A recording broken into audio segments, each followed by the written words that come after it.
La matinale de Radio Classique avec David Abiker. Charles, votre invité ce matin, le vice-président exécutif chez Thales en charge des activités cybersécurité et digitale. Avec AG2R La Mondiale, spécialiste de la protection sociale et patrimoniale en épargne, retraite, santé, prévoyance. Bonjour Philippe Vallée. Bonjour. Bienvenue sur Radio Classique. Vous venez nous voir ce matin avant l'ouverture donc du salon consacré à la défense, le salon Milipol, un sujet que les politiques évoquent souvent. Quel est l'intérêt de ce salon ?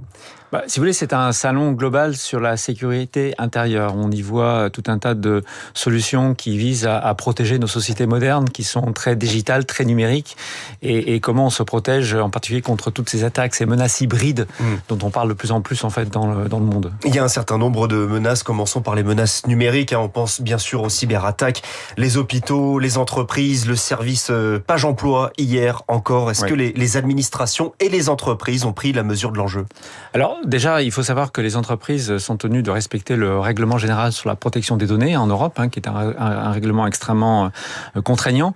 Il faut savoir qu'en cas d'attaque en matière de cybersécurité, si on vous volez des données, vous êtes exposé à de très fortes amendes.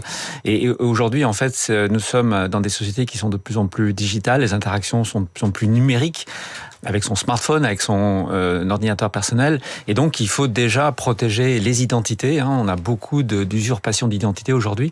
Et par ailleurs, les entreprises doivent se protéger contre le vol de données. Une des solutions que l'industrie propose, en fait, c'est de chiffrer ces données dans la mesure où, une fois volées, on ne risque pas de les retrouver en clair sur le dark web. Est-ce qu'aujourd'hui, les Européens sont technologiquement avancés sur ce sujet ? Alors, il existe en fait des champions européens en matière de cybersécurité, dont Thales, dont je fais partie, mais d'autres. Et l'idée, en fait, c'est de comparer en fait ces différentes attaques. Ce qui a très très bien fonctionné, par exemple, pendant la préparation des Jeux Olympiques 2024 à Paris, c'est que toutes les grandes entreprises ainsi que les PME se sont associées pour voir en permanence l'état de la menace et comment y faire face ensemble. Et c'est en échangeant, en fait, qu'on est beaucoup plus fort. Ces derniers mois, plusieurs aéroports au Danemark, en Allemagne notamment, ont dû fermer à cause du survol de drones. Quelles sont les solutions qui existent aujourd'hui ? Alors, la première des solutions, c'est la détection, en fait. La mise en place de systèmes radars qui sont aujourd'hui mis au service de la détection de ces petits objets qu'il ne faut absolument pas confondre avec des oiseaux. Alors, vous avez différents types de portées, des systèmes de courte portée, des systèmes un peu plus longs.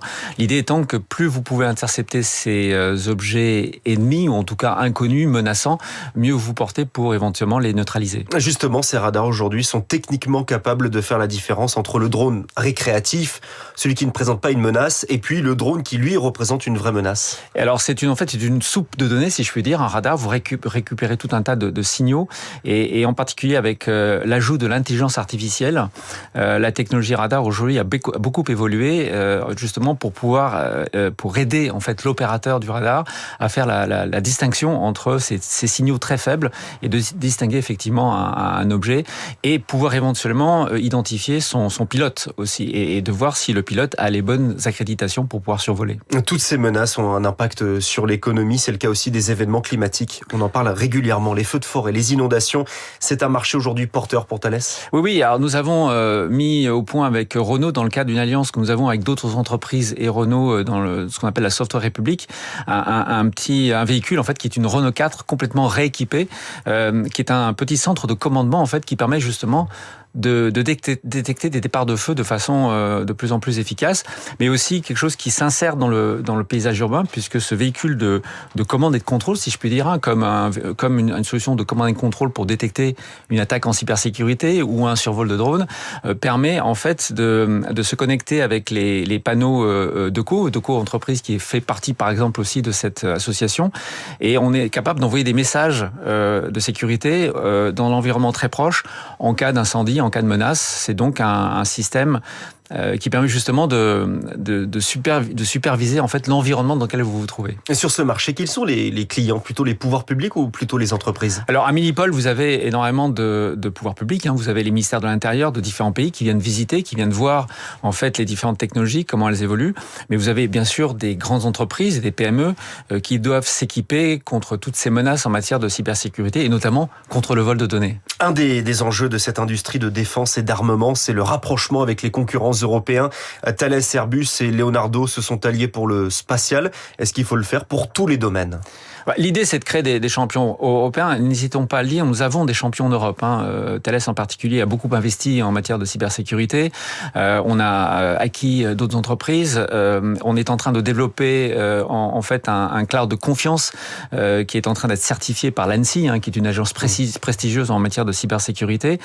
Nous avons les moyens de mettre en place au service des citoyens français comme européens des solutions qui sont régaliennes, qui sont souveraines et qui sont européennes. Faire des champions européens, ça veut dire fusionner donc avec les autres entreprises ? Alors, pas forcément. Ça veut dire aussi travailler avec un écosystème de petites et moyennes entreprises de manière à les insérer dans nos projets et pour faire ensemble des solutions qui sont vraiment couvrantes en matière de protection. On accuse souvent les Français, c'est le cas sur l'avion de chasse SCAF, de vouloir toujours tirer la couverture à eux-mêmes. Est-ce qu'on a notre part de responsabilité dans ce retard, dans ce regroupement des entreprises européennes ?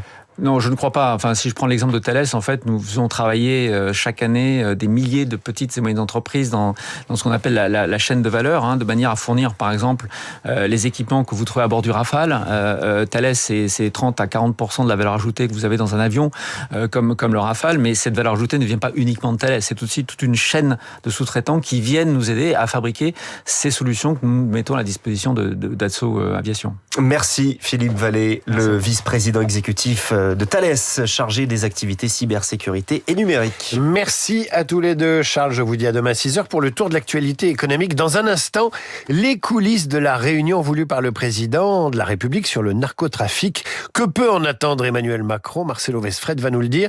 Après Karine Dijoux, notre professeur de lettres. Radio Classique.